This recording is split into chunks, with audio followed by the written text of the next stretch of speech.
You're listening to Startup Club. We are actually almost 1 million members. And if you're not a member of Startup Club, you really should consider joining. Go to the Clubhouse app, download the app if you're not a member, if you're not on Clubhouse, and join Startup Club. It's really a collection of dozens and dozens of speakers who come on every week and run shows all about the startup universe. We have a lot of fun here, and we have some incredible speakers who've come on this show. We have some other speakers who are coming on that in the next couple of months that are just absolutely out of this world incredible. Hello, Mimi. How are you doing? Make you a moderator there, Mimi. And if you could bring people on stage, that would be great. Today we're doing an open mic, and it's all about what makes a startup successful. So if you're in the audience and you have a reason or a theory of what makes a startup successful, we want to hear from you. And I was just saying, Mimi, a minute ago that almost 1 million members strong, Startup Club, and I know this is also a podcast and it's syndicated in, in your favorite podcast channel. The name is Serial Entrepreneur Secrets Revealed. We have our co-host Jeffrey Sass and Mimi and myself, Campbell, and the show is called Serial Entrepreneur Secrets Revealed. So today we're going to try to uncover some of those secrets of what makes a startup successful. Now, if you think this is an important topic, please click on the button below, right down on the bottom of the screen. Right, second from the left, there's a button that you can share on Clubhouse. And if we click that, if everybody here in the audience, you're on stage, or if you're following the speakers, if you click that, you can share on Clubhouse. And I just did that myself right now. Again, it's open mic today. It's open mic Friday. We're trying to crack the code. We're trying to figure out what it is that serial entrepreneurs do over and over and over again. Is it dumb luck, hard work, or is it formulaic? The fact is, actually, there are studies out there that show that serial entrepreneurs have almost double the success rate over first-time entrepreneurs, which means then uh, it is something you can learn. It is a trade. It is entrepreneurship, startups.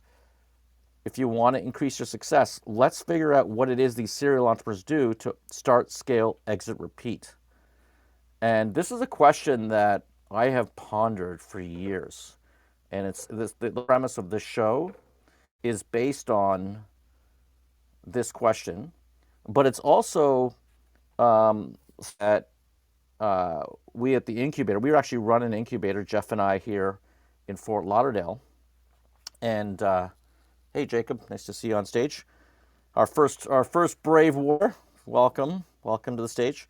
But we run an incubator here, and so we actually run companies, a number of them. And in fact, we just sold 2 of them last year, .club and a company called USSDS, a platform company for safety data sheets.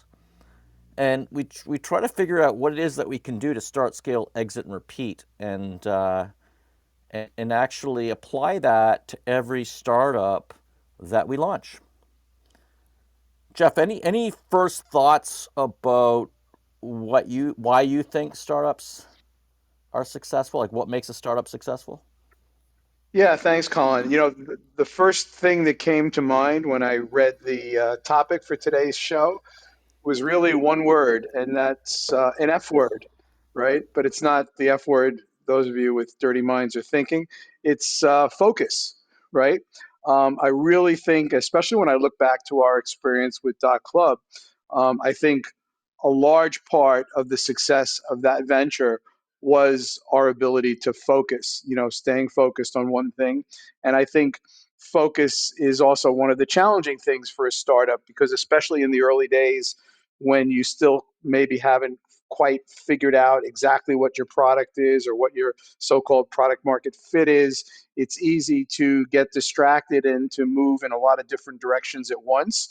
But really, having that ability to focus and stay focused on what's the most important thing, what are the things that are really going to move the business forward and not get distracted by every new shiny idea, I think is really important. And I think most startups that have found success, if you peek beneath the sheets, you'll find that they had very good focus. So I'm going to say focus, Colin. Oh, I love that. I think you often see these entrepreneur businesses, and they're obsessed with it being 18 hours a day or more, even, right? And focus is a good way, a good clarity. It's a good way of describing it. We're going to jump down to you, Jacob. What do you think makes a startup successful? Jacob, there on lower right hand side for the mic, if you want to turn it off, or we'll jump over to you, Brian. I know you're Brian. You're new to Clubhouse. I can see your party hat there. Welcome to Clubhouse and welcome to Startup Club. Do you want to share with us? Oh, here we go. Jacob's online. You got it, Jacob. You got the floor. I don't know, Jacob. We keep coming in and out here. I think he said in the chat he's having trouble unmuting. Okay, so right, Brian. So I know you're a newbie on Clubhouse, and welcome again. This is it's such an interesting topic. I do a cohort, Brian, every month or two at the universities here in South Florida. And I always start it with this question, what makes a startup successful? So what are your thoughts on this, Brian? And if, Brian, you're having problems as well, maybe we'll jump to Coin. Coin. Yeah, There he is. hi. All right. We got you. Yeah, hi guys. My name is Sanket, and I am one of the co-founders at CoinBazaar. So, well, I believe that the core team members actually is really a necessity when you are building a startup, because if you get the right kind of if you manage to get the right kind of people in the team, then probably you can, focus as Jeffrey mentioned, that focus, but one can only focus probably in one stream, because when we talk of startup, we talk of finances, we talk of time management, we talk of tech, or something else. But if we get if we crack to get the right kind of people in the team, then probably it's pretty easy for the startup to get to a certain level, because in that ways one can focus on its expertise, and likewise others will go ahead and do the same. Yeah, So it's that is the putting. one You're thing, right. key Yeah, thing that I would say. yeah. Putting that team together is absolutely critical. And what's interesting in a startup, it shouldn't necessarily be just your friend from college. You graduate and you start a business together. It should be someone who complements your abilities and your personality profile. For instance, if you're Hey, really good at operations, you want to have. Hey, Jacob, you're waking up there. yeah, I cracked the code. I got in for a sec. You No, cracked the I'm code. here. I like that. Hi. I like that. Good morning. Yeah, I wanna, lead me in. yeah. I just want to hear from you what you think makes a startup successful. Oh man, I'm the revolving door starter business of infinity and more that everyone loves. That has not gotten off the tracks because low motivation, low execution. The dream and the vision and the viscerity of it is so strong that those other very important aspects of making something become a reality, actual to be seen by like many people, um, has taken a backseat to imagination, and that's something that I'm having to work with, and I have finally admitted to it, which is the first step, I guess. And from here on out, I'm creating. The way that my world is going right now is so cool, and I love it so much that I just want to give it to everybody, and I have to give it to myself first because I'm a greedy guy a little bit. I want to change the world, man, literally. And you're hearing it right now from Jacob Jokala, this random guy who just has looked so deep and dark into the everything fabrics of life that he understands, but he does understand he has to put the work in, gain some knowledge. It's not all about wisdom, my dude. Like, let's get some facts and go. All right. Thank you guys. Good morning. And see, if I was famous, Awesome. I could become media trained. Mimi, Jeffrey, Colin, Awesome. freaking A, Brian. Jacob. I remember when I had the hat and I was probably smarter than I am now, but did not have as many synapses firing. So That's love awesome. everyone. I'm ending at that later. Bye. All right, thanks, Jacob. And I know you talk about hard work, and hopefully, that's what this show's all about, is to try to figure out that formula. I know tenacity is one thing, and often, I often say that, our incubator here will fail 7 times and succeed 3 times. When we're succeeding, we want to like really put the money down on the ones that are really taking off, and that's okay. I mean, it's quite to not succeed at everything. Not everything's going to take off, but you got to just keep trying, and you're a symbol of that. And really appreciate you joining the show here as well. Hey, thank you, Colin. I'm gonna give you a little bit of feedback real quick because I'm practicing. Um, and I thank you. You, dude, I learned from everybody because everybody is the cookies to my website or vice versa. Like, there's so much to learn, and getting rid of my ego has been so tough to just keep it down. Um, that as I'm learning to do that better, as more of like accepting rather than pushing, I start to be able to free up time to just have like thoughts about whatever I want to. Like sometimes it's like, give me a thought, please. Give it, and I get a thought, right? And I'm like, do I want to investigate this thought or do I not? And all of a sudden, I'm creating, and I never had that before. It's insane to me. Um, Yeah, I mean, how obviously, cool life is. But I do have to go. yeah. Thank you, Colin, a lot. I love you, everybody. Bye. I appreciate that again. And every business, a lot of entrepreneurs are visionaries, artists. I often say that entrepreneurs are more artists than operators. I know we often think of entrepreneurs as being leaders and managers, but they're not. They're often artists, and you need to complement people around you to really succeed at a business. So it's not just about Colin, our ability. Yes, go ahead, Colin, Jacob. it goes back to monetary, right?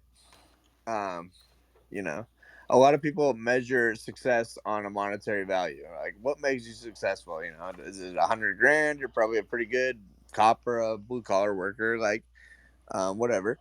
And or are you gonna just not let money dictate your life and you just go and do and give and get back? And I'm just stuck on the line of I could put a little bit of work in to get revenue back to like keep me going, but I have enough to just like really delve in and figure out like what's important.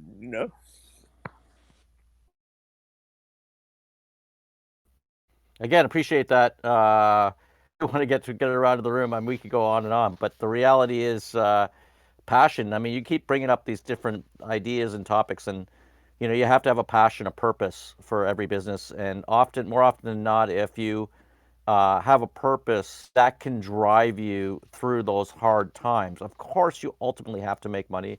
You have to convince investors that this is a good business concept. And there's nothing wrong with making money. Making money is actually a validation. All right. Any thoughts, Jeff, after that? That before we jump over to Brian or Coin? I guess Coin, we already got you there. Well, I think he was pretty open about the fact that focus might be a little bit of an issue. So All right. Well, I let's move felt, on. but Let's move on. passion is true. So, Brian, we're going to come down to you next. I know you're new to Clubhouse. Are you available? Are you able to take off the mic there? It's on the bottom right corner, Brian. Okay, then we're going to jump over to Mohammed. Mohammed, is that Mohammed? Is that correct, the pronunciation, Mohammed? What makes a startup successful? We're having real technical difficulties today, aren't we, I have a Mimi? quick one while we're waiting. Go ahead. I think a lot of it has to do with delegation. You can have your great idea and even have a great team, but if you're not telling your employees or team members what to do and how to help grow the business, it just can't go anywhere. So I think like realizing that you as an entrepreneur don't have infinite time and energy, so you have to delegate out, only moves your business forward. Well, it's interesting. Yeah, this whole concept of delegating. Again, it's about trusting others with your idea and your concept, and embrace the people around you so that they can take the idea that you have, your vision, to the next level. We're going to go to you, John. I know you seem pretty eager to jump on stage and share what you think a startup, what makes a startup successful, John? Hey everybody, John Quirk here, the As Seen on TV guy and online mentor from Vancouver, Canada. Very nice to join your club, your You house. said you're Canadian? Well, yeah, eh? Yeah, I'm Canadian. So I've been in the States for 20 years, but I still have a place up in Halliburton, Canada. Oh, fantastic. Love Canada. Love the States too. But yeah, so I wanted to get on here and mention that I think that if you actually have a clear vision at the very inset, you take the time to be very thoughtful and think about where you're going, how you're going to get there, have your destination, your milestones, your daily method of operation. If you have all that in the inset and you write that down in a formal document, and once you have that, I think the operative thing is to have utter drive and commitment, right? So you're burning the boats and you're going to win the war or you're going to die trying. The boats have been burned. So once you set out on that path, you want to really prove your model and make a lot of money, right? So that's your sort of goal number one is to do that. And nobody has seen tremendous success without a team. So once you've achieved your success yourself, step number two is to bring a team on board and empower them to achieve their dreams and their lifestyle by design. That's it. Yeah, it's interesting. My daughter's now just graduating from college pretty soon, and she's talking about startups. And quite frankly, there's a bit of a confidence gap. Um, People are nervous about making that first jump, about actually launching the idea. She's got great ideas. She's got AI background in whatnot, courses in AI and stuff like that. And it's just that initial confidence, like just it seems to be a key ingredient. Um, like the way you describe it a little there, John, is I think that I think with that I think that more people don't realize that they can just launch stuff and fail, and it's okay.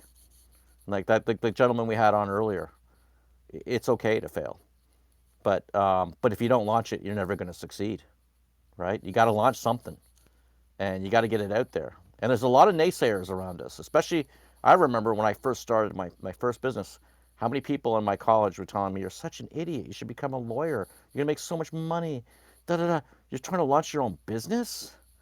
Why would you do that? It's crazy. John, any last thoughts? Then we'll move to Joseph next. But Yeah, my mother is still trying to tell me to get a real job after all these years. But yeah, so I think that the main idea is if they have the track of getting onto that business, they can start a side gig, right? You can keep your full time job. You don't have to quit your day job. Do it on the side, a little less Netflix, and start your side gig. And once you start to see some traction, get familiar with things, etc., then you can actually move into a full time, make that your full time gig if it all starts to come together as your side gig. That's it. yeah, I had that with my wife's parents when I first started. I was running a business. Of course, you're penniless. Like you've got nothing to your name. Okay, you're running this business, and they're like, well, what did you say? You said that the phrase you used was get a real job. And I remember that them saying like, he doesn't have a real job. And I'm like, wait a minute, wait a minute, this is a real job. This is really something. And yeah, that's interesting. Get a real job. I love that. All right, we're going to move to Joseph. Joseph's up next on the Serial Entrepreneur Secrets Revealed. This is actually a live show and podcast. So, Joseph, what makes a startup successful? Okay.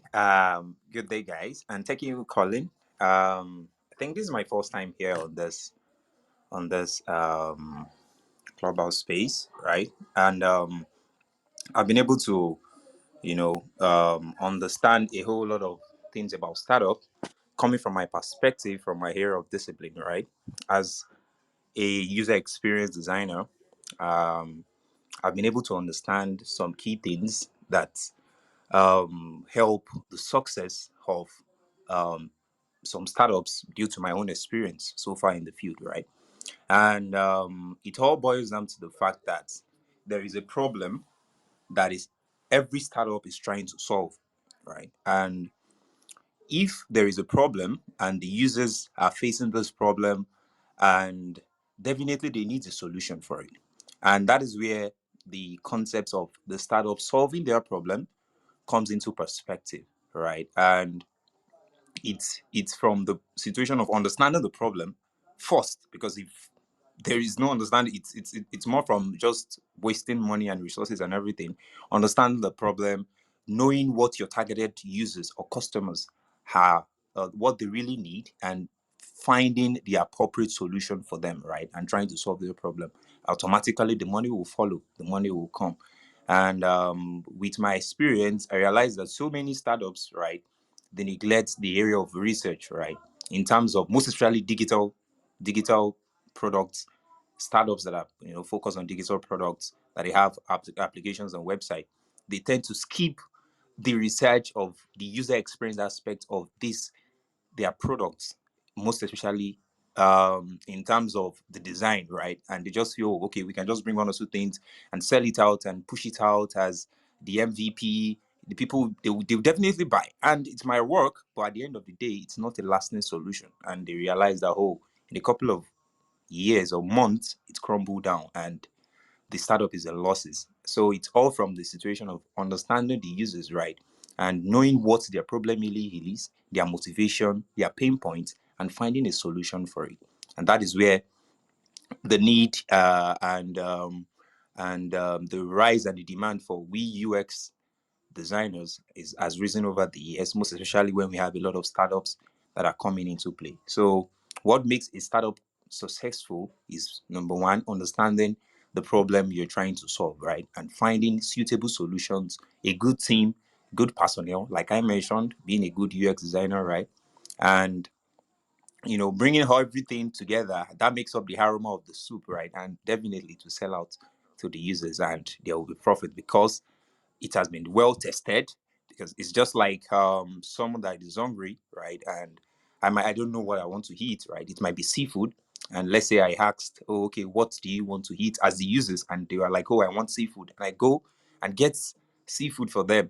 It's like one plus one. It definitely works. Most of the time, it's a winning approach. And um, this, I think, with my experience as a user experience designer, which is understanding, doing research, and gathering your data together, speaking with the users, let them know that this product, this startup is all because of you. We are trying to solve a problem for you, and in return, they are going to pay for the solution you're trying to provide for them as a startup. So I Interesting. hope I'm Yeah. not taking too much No, of the that's time. good. That's great. That's great stuff. I think that what you say about solving a problem is the number one thing that we talk about in the cohorts around what makes a startup successful. If you're not solving a problem, then right out of the gate, it's going to be a lot harder. It's going to be a lot harder. And Jeff, you've often talked about a persona, like targeting a particular individual. And I don't know if you can talk to that, like this idea of like who we target, like identifying our buyer and who they are is absolutely Exactly. critical in the process as well, that Joseph brought up. So, Jeff, I'm curious if you could add a little bit to that as well.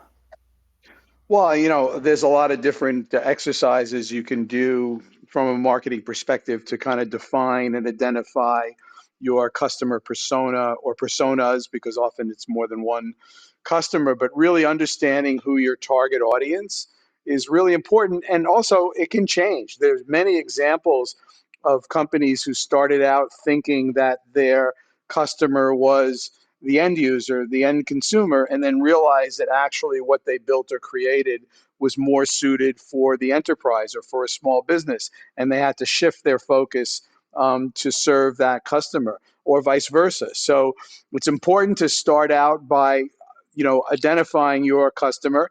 This is a little bit harder when you haven't launched your product yet, because you have to then speculate and really think who your ideal customer is without actually having some data. So you want to have an open mind to make changes once you get started, because you might have thought your customer was, Mary, and you define Mary as a 32-year-old unmarried woman with no kids and two dogs, who lives in a big city. That might be who you think your customer is. But then when you actually start launching your product and look at the data and talk to your actual customers, you realize that it's not Mary at all, but actually your ideal customer is Raphael, and he's, 6'2" ex college football player who, likes home decor, or whatever it might be. So you want to start out by defining who you think your customer is as you develop your product, but you then also want to look at the facts and really identify who your customers really are. And talking to your customers early on is really important. There was a great interview earlier this week in the This Week in Startups podcast with Jason Calacanis, and he talked with Joe Gebbia, actually, who he admitted his name is pronounced Jebbia. Even he thought it was Gebbia until they did some historical research on his family's history. But anyway, Joe Jebbia is one of the founders of Airbnb. Needless to say, an extremely successful company. And he told the story of how in the early days, you should listen to the podcast. I'll paraphrase it briefly here. But he said in the early days, he's in San Francisco. Their first market was New York City, for obvious reasons. A lot of people, a lot of apartments, et cetera, et cetera. And he was talking to, it might have been Ron Conway or one of their investors. And the investor said to him, "Where's your market now?" They said, "Well, New York City. We're only live in New York City." And he goes, "Well, what are you doing here in San Francisco? Go to New York City. Talk to your customers," right? And they went to New York City, and they just randomly picked one of the Airbnb hosts, one of the early hosts, contacted him and said, "Hey, we'd like to help you get better pictures up on your profile picture on Airbnb. Can we send a photographer to your home to do that?" And of course, the person said, "Yeah, we'd love that." And they went, the two founders of Airbnb rented a camera, and they went to the person's home and they took the pictures. They couldn't afford to hire a photographer. But in the process, when they were there, the person started telling them all sorts of things, all things that they thought were problems with the website. It was too hard to do this. I couldn't do that. And they started making copious notes. And they literally went back, and that day changed things on the website, fixed it, went back to that customer, showed them the new website, and they realized that the best way for us to grow this business initially are doing these little things that are not scalable. It's not scalable to talk to every one of your customers, but in the early days, it's extremely valuable. So I think when you develop your customer persona, that's speculation. As soon as you actually have customers, you want to prove and learn the reality. You want to talk to those customers as soon as you can, understand why they chose your product, understand what they do or don't like about it.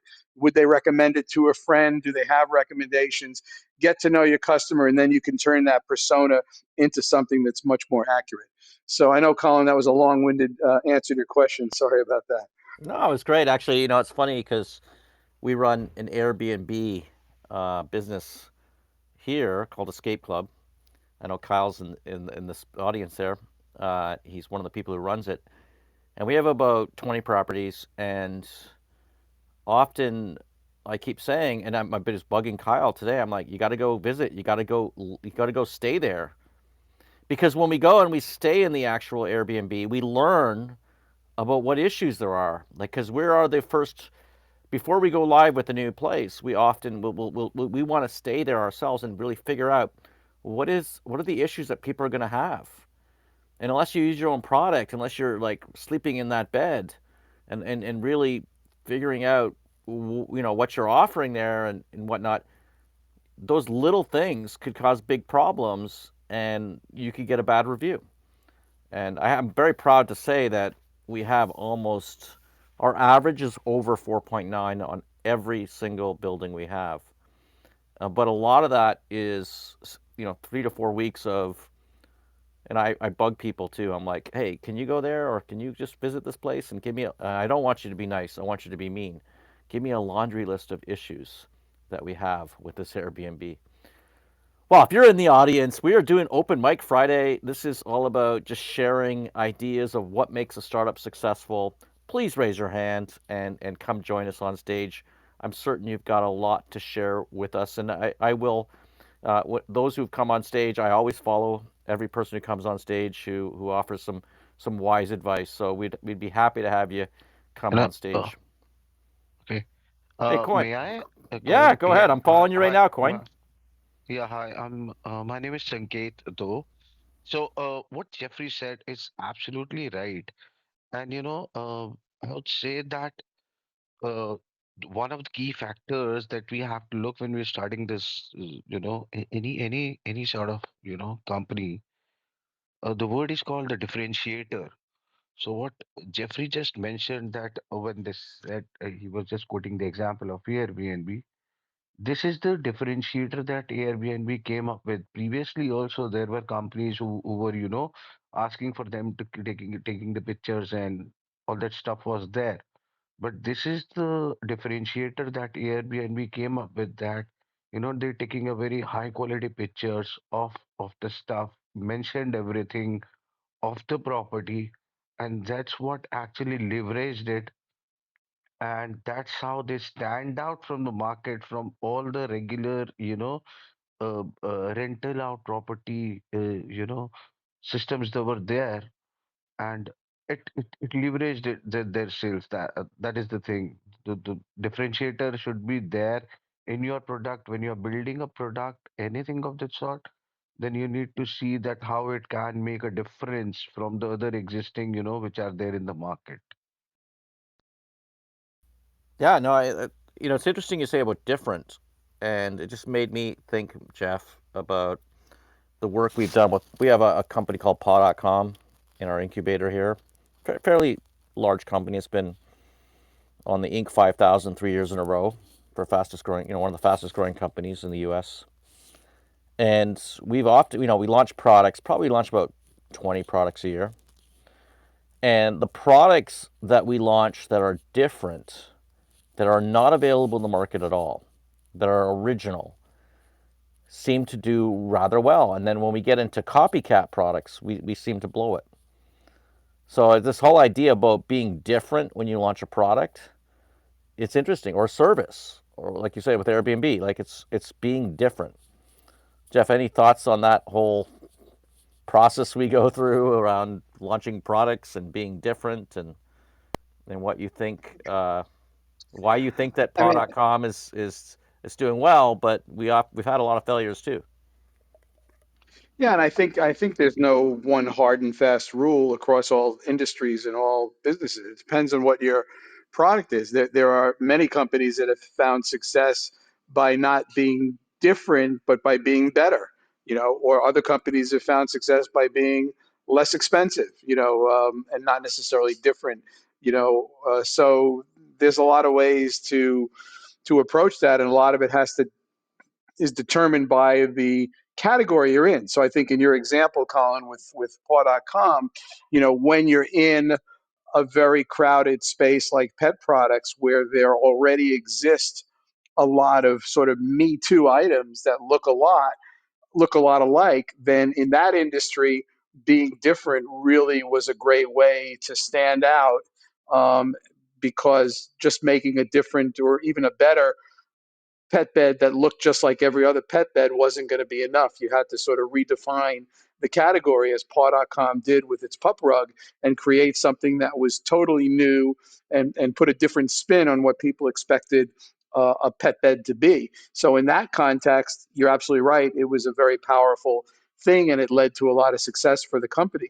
But in another industry, in another product category, maybe you don't need to be different. Maybe you need to be better, or maybe you need to be more competitive on your price, or maybe you need to have better customer service, right? Zappos made a name for itself selling shoes, not based on the quality of their shoes or even the pricing. The pricing was fairly standard. You could buy the same shoes elsewhere for the same price, but they built their reputation on great customer service. So I could buy the same shoes from someone else, but I wouldn't have as good an experience. And if I needed to return them, it'd be complicated. Or if they didn't fit or I didn't like them, it'd be complicated. Whereas at Zappos, all that stuff was handled very easily. So you really have to look at the market you're in, the audience you're trying to serve, and see what is going to differentiate you in that industry. It doesn't mean your product has to be different, but you do have to find something to differentiate you, whether that's the price, the quality, the service, the selection, etc. Wow, that's really good. Yeah, I love that, Jeff. Again, if you're in the audience, you want to come on stage, please raise your hand and join us. We're having a fun afternoon. It's Friday afternoon, and it's open mic day. Now, let me talk a little bit about what I've learned over the last 25 years as a serial entrepreneur. One of the things I noticed in all of my companies was first that how scalable a company is often led to its success. Don't get me wrong, there can be great companies. My wife and I own a school here, and a school's not very scalable, but we do it for certain reasons. We really want to give back to the community and whatnot. But it's very difficult to scale a school. You've got your, it's a multi-million dollar real estate, and then if you want to expand beyond a certain number of people, you got to go invest another $2 million in another piece of land to expand it. So it's not very scalable. But I did notice that with a number of our companies over the years, the ones that were scalable were often the more successful. And when we pick an idea for a startup, it starts with that. Or if we have an idea already for our startup, how do we make it more scalable? Do we franchise it? Do we figure out a way to actually scale it over time? And it's interesting to note that a scalable company is actually easier to run than a small business. Now let me explain this a bit. When you're running a small business, you're dealing with all the headaches of every different area. When you begin to scale a company, you actually have people who can help you scale that company and deal with a lot of the issues so you don't have to. So you can focus more on strategy, and you can focus more on creating a vision or developing the next product, or testing your products and making them better and whatnot. So I often say that it takes more energy to run a small business than it does a large one. And I truly believe that. I've run 600-person companies, and I've run two-person companies. And I'm telling you, like the 600-person companies, so much easier. I know, yeah, you have a lot of headaches, of course. Lots of things flow in, but you got a lot of people around you to help run that company. The second thing that I noticed with these startups is that if you can build a moat, that defensibility, whether it's a patent, I know Pod.com has a number of patents for its products, um, and if you can build a patent, or you've got a brand, like a strong brand like Pod.com, that's pretty cool too, because the brand itself can be a moat. And then also distribution channel. If you have the distribution channel for a particular product or offering or service or platform, that itself can be a moat, because it's very hard to dislodge the competitors who've already got that kind of distribution. So distribution in itself can be a moat. And the last thing I would look at for startups, or the ones that we've done at least in the last 20, 25 years, we looked at catching a wave, catching the next big thing that's coming out.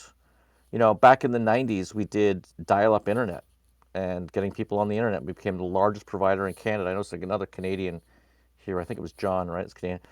But we created the largest internet company in Canada in the 90s, before Bell and Telus and Rogers began to do internet access. And then in the 2000s, we created one of the largest hosting companies in the world, called Hostopia, Canadian company as well. And it sold all of its technology to companies like AT&T and Vodafone and Bell Canada, those kind of companies. So that was really the shift there in 2000, was the cloud computing, was this idea of broadband. And then we saw social media take off. And then in 2012, Jeff and I launched .club, which is based on a regulatory change. So we're going to look, if you're looking for ideas for your startup, you're going to want to think about what is it is that's changing in the world? I mean, and we all now we're all talking about ChatGPT, DALI, and the new shift of AI. And my daughter, it was so funny. And Chris, during the holidays, Jeff, my daughter and I, we launched a company called Poem AI, and she put it all together. She did everything, and it's up and running right now. And it's actually it's amazing what she put together. And of course, you can go to ChatGPT directly, but if you want to save time, and she figured out all the questions to ask ChatGPT correctly to generate the best kind of poem, and the different tones and variations and all that kind of stuff. AI will be the new technology of the 2020s, and I think that the opportunity in AI will be absolutely huge. All right, we have another gentleman on stage. I'm going to follow you there. I'm having a problem with your name, CJ Oh, Degara. don't worry about it. Actually, you got pretty close. It's Deguara, so you're on I love point that there, Colin. Deguara. Deguara? Yep, it's Southern European, so kind of like an Italian flair, if you like, would be the It way to sounds like get a as sports car. close. That's the funny. It's funny you said that. I was just thinking in the back of my mind. I was like, sounds like a sports car. Well, we on the island we don't have much space for sports cars, but we have per capita probably more than most places apart from Monte Carlo. So you're not far off. But all things aside, I've really been enjoying the conversation and just wanted to lend in a bit my experience in a sense with the topic. But I'm not sure if you had a thought to finish or whether you were handing me the mic. So No, no, I I'm didn't. handing you the mic. I'm handing you the mic. What makes a startup successful? We have 19 more minutes to go, and great participation from the audience today. Love it, and we want to hear from Mr. Sports Car.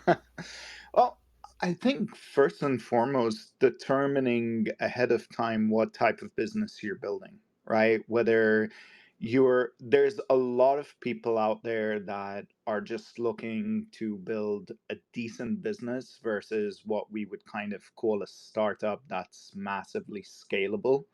Uh, and very often they're getting advice that is more concerned with kind of running before they're ready to crawl.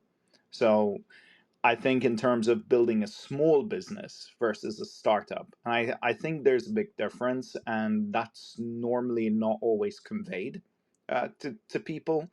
And I think it's important to understand, like from the outset, what kind of business are you looking to build? Because if you want to succeed, you need to know what game you're playing, right? So if you're going into more of a traditional business to kind of feed your family, grow that out, and then maybe have something to leave as a legacy. My family, for example, is catering and food industry, right? They started as small businesses, but continued to grow and grow, and they're very traditional in that sense, right? So you're going to use a traditional playbook to build your business there.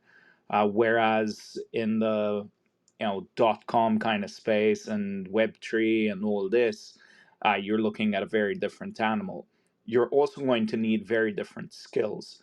And I think that's really important. Like for me, in this next phase of my life, I'm focusing a lot on skilling up in areas that I didn't need in the first two, three businesses I did, which go, into the areas of funding and building the right teams, building leaders versus just building teammates.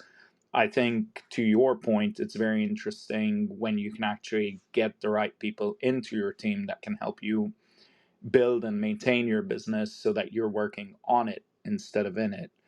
I know it's kind of a bit of verbal diarrhea here, but going straight to my point, it's knowing what business you're building and understanding how that particular type of business needs to go through its start phase and then its maintenance phase. I think those are critical to people and they're often overlooked. Like, not all advice matches what you need. Sometimes you're building one type of business and you're hearing advice about a completely different type of business, and that actually slows you down. CJ, and I'll stop there. Hey, John, you want to add something to that? I see you took your mic off there. Yeah. I wanted to chip in on something that you said, Colin, that if you have distributors, it's much easier to scale your business. And I just wanted to give you a quick example. So I develop products and launch them in consumer shows, right? Your country fairs, your home show, your exhibition, whatever it is. And that's a real great foundation and amazing revenues.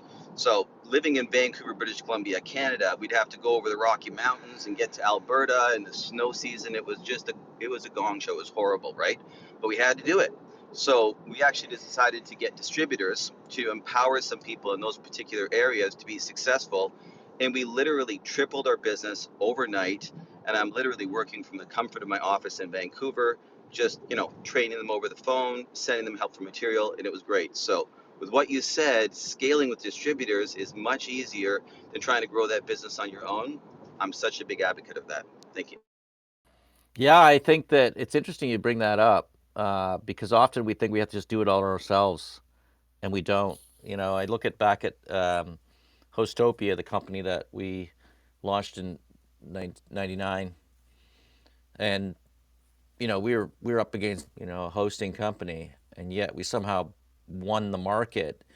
But we didn't win it by beating GoDaddy or having a brand. We won it by at least I'm not talking about the entire industry. I'm talking about the wholesale private label side. We won that particular side of the industry by just being focused on building solutions for telecoms, and we use their customers. So think about that. We use their customers to grow our business, and they paid us to do it. It's fascinating to think. Distribution is, at paw.com, we're talking about that now. 95% of our sales right now at paw.com come from the website directly. We're like, what? What? I mean, it's great. It's good. We're a good brand. We have some great products. But what if we could get into PetSmart? And what if we can get on QVC? And what if we can do? There's no reason we shouldn't be distributing our products through 10 different channels. And that's a very, that's a way to succeed and a way to grow, and not be so reliant on the advertising we have on Facebook. But I'm totally agreeing with you. I'm going to announce a last call for if you want to come on stage. Please raise your hand now. What makes a startup successful? We'd love to hear from you. We got a few minutes left. This is sort of a last call. Here we go. We've got a couple of people coming on. And it really is a formula. And I don't want you thinking that it's all about luck. I don't want you coming, leaving this show. And I mean, of course, luck's involved. Of course, hard work's involved. But study that came out, and I put this in the book that we're publishing. It's coming out in October, called Start, Scale, Exit, Repeat, and published by Forbes. And there is a study that came out that showed that serial entrepreneurs have twice as likely to succeed versus first-time entrepreneurs. So what is it? What is it that they're doing to get them to succeed, or to what is it that they're doing to with these startups that increase their chances of success? So, Chris, I know you just jumped on stage. I'm gonna come down to you now. What do you think it is that makes a startup successful, Chris? Hey, this is Chris. I'm loving all the shares you are sharing startups. I went into last week. I was into here where I live on the main street. A guy just opened up a coffee shop. Well, there's two franchises: a coffee and a ice cream shop. He bought two franchises on the. He put it under one roof, and he built a brand new building. And he came. I was sitting there reading my Wall Street Journal. He came over talking to me, and he was telling me he had about 2.5 million tied up with everything. And he's got coffee and ice cream. So I don't know how he went about the loans and all that good stuff, but even if he put down 20-25% or done SBA. But what I see with a lot of entrepreneurs, they think, and even the world, even outside people think because someone's got the money and the credit that they are entrepreneurs, which is not true. Just because I got the credit and the money down payment does not make me an entrepreneur. That's when the work starts. Just like himself, he's sitting there and they're waiting on people to come in the front door. Unless you're in the grocery business or a convenience store business, it just don't happen like that where people are coming in and out of your front door every 30 minutes. So it's just like a rent. I'm in the real estate space, just like a rental house, a rental property. If you only got one door, when it goes vacant, it's 100% vacancy. There's no money coming in. But if you got 100 doors and five are vacant, you got 95% money coming in. But I think most entrepreneurs just sit back, even me in my real estate space here. If I sat back in the office every day from 8 to 5 and just say, I'm just going to wait on people to come in the front door to make money, I would be bankrupt. I have to go out there and get the business. It could be through social media, it could be through community meetings, it could be getting on boards of companies. There's four legs, that help a stool stand up. And most people that I see that owns these small businesses, your restaurants, your nail salons, and they might not be busy, and they all sitting there on the computer on their phone playing. And instead of us thinking about how can we create new business, how can we get people to come in this front door? Because if you don't do that, and just talking to this guy for about 45 minutes to an hour, he already had an excuse why his business wasn't making it. He blamed the weather. He opened it in November, and it was the So weather he blamed the freeze. what? He blamed the what? The weather? The weather. The weather. Okay. Yeah, and he was saying he opened in November, and that was a bad time. But I already know that has nothing to do with it. And he's still in the red after 4 or 5 months with $2.5 million of debt. But if it was me, see, I would be out there hungry. You got to go meet people, go to schools. In his business, I'll be going to schools up and down the road trying to generate $10 off or something to get people to come in the front door to get momentum going. And that's what I see. Most people that open a business, they have the credit and the scores and down payment, but they don't have the true boldness and courageousness to make it happen. And it's the same in real estate. Just because you get a real estate license does not make you an entrepreneur. It means you sit still and pass the test. But entrepreneur is somebody who can generate something from nothing, or having ideas.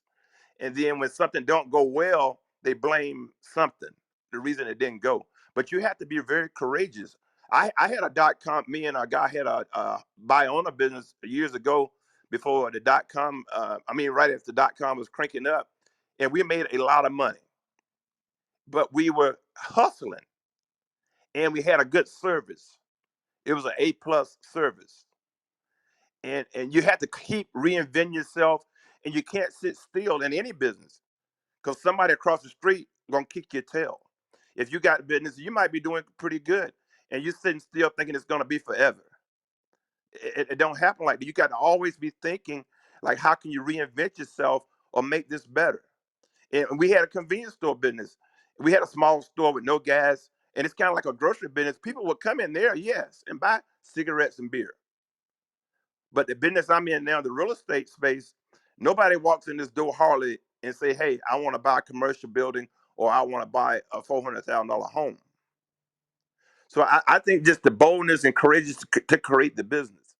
If they got that, and then the runway too, a lot of them don't have a runway. If they don't make business in 5 or 10 months, you need a good runway, just like a rental property. You need a runway for emergencies. And most people are underfunded in small businesses in the bank, and these other people give them the money because they got down payment and credit, and they really underfunded. And also, the product or service can be off. They can have a bad product or a bad service, and they think it's the best idea in the world. But I think it's a lot of ingredients. It's not one thing that make a cake good. It's a number of things that's in that cake that make it bad. You just got to figure it out what's in that cake and why I'm not making it. Because people in your business probably are killing it. But why am I not killing it? And once I figure that out and get to work on it, that's when the sun comes out. Thank you. Well, that's awesome. I often say you cannot outsource the entrepreneur. That you have to be the entrepreneur, and this drive and the hustle and this idea that, you talked about this case where it's a cafe and an ice cream shop, and they're just not getting the business. and you'd be out there with, doing whatever it takes. Do whatever it takes. Do whatever it takes. That's exactly what, every entrepreneur out there who's done this startup thing has done.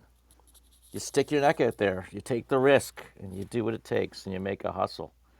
All right, we're going to do popcorn style. Anyone on stage have some last comments before we close out the session here?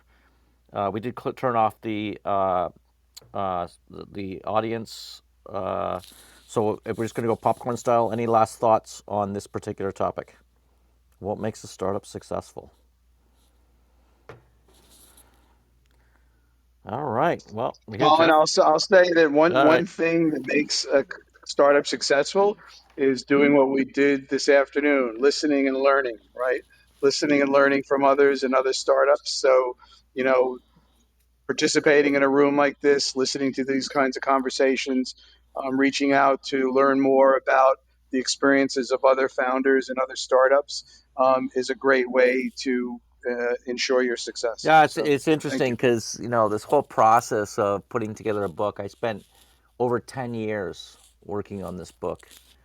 We interviewed hundreds of authors, experts, and others to get this book to market, titled "Start, Scale, Exit, Repeat," and it comes out on October 3rd of this year, and we're publishing it through Forbes, and it's really all about the question we had today. What are those formulas? What are the things that these serial entrepreneurs do over and over again to start, scale, exit, repeat? And believe it or not, it can be learned. There is a method, there is a system out there, and we can learn from it. And it doesn't cost us anything to learn from it. It's I'm gonna say over the what's it, the pot calling the kettle black. I can't remember what the expression is, but we have a number of companies in an incubator here. You would think that we're doing everything according to the book, according to our experiences, but we don't. And we've made so many mistakes, and it's cost us millions of dollars. I'll be quite frank. These mistakes have cost us millions of dollars. I'm particularly thinking right now about Paw and some of the mistakes we made last year around not testing products. And yet, had we just sort of like stopped and thought and listened to our own experiences or learned those experiences, we could have saved that money. So I often say to people, like, the cheapest way to really, if you want to become an entrepreneur, you want to be successful, listen, join Startup Club. That's one thing. It costs you nothing. Got people like Chris coming on here and CJ and sharing great ideas and concepts. Costs you absolutely nothing to listen, and we can learn from others and learn from experiences. And often we will share, we do share the failures as well, because we can learn a lot from failures. But today was all about what makes a startup successful. I think next time we should run a show called, what makes a startup fail. But thank you, everybody, for the show. It was a great show. Again, you could see the power of the community, the Clubhouse community, and Startup Club. Really enjoyed it. Any last thoughts before we close the room? John. Success begets success. So whatever it is that you're doing, whether it's a dog walking business, you're starting up a new bakery, whatever it is, make sure that you see success in that business. Make a ton of money, right? Because when it's red, that's when duplication sets in. That's when you can really see success. So document what it is that you're doing, right? When you're seeing success, and then if you've got a Krispy Kreme donuts or a Subway franchise, right? It went like wildfire because it was a cash cow. Everybody wants to participate in something that is trending and making dough. So be successful. Focus on success and then duplication. Thank you. Nothing motivates more than success, and then you'll attract a lot of investors, employees, and others. That's a great way to end the show. Thank you very much, John. Appreciate that. And we'll see you all next week at Friday at 2 o'clock Eastern. We do the show every Friday, 2 o'clock Eastern. We have some really, and we've had some really big speakers on this show. As you know, we've had the founder of Reebok. We've had experts, best-selling authors like Vern Harnish and Jack Daly and Jeffrey Moore, who wrote Inside the Tornado, Crossing the Chasm. Well, we have a real two-part series that's going to come about in March, and we're going to announce it over the next few days. You're not going to know about it, though, unless you're on the email list. So go to startup.club and sign up to the email list. We only use the email list to announce speakers and shows. And we do it but generally once or twice a month to announce the shows. We have a two-part series coming up. This gentleman was founded a multi-billion-dollar real estate fund and went undercover for the U.S. government doing a number of missions, 147 or so. And they have a Hollywood movie coming out this summer about him, and he's coming on the show the first 2 weeks of March. He's traveling overseas right now. He's coming back, and I had an initial conversation with him, and I couldn't even believe it, what he did. So if you want to hear about the show, if you want to hear about these speakers, you got to go to www.startup.club and sign up to that email list. Thank you all. Great show. We'll see you next week.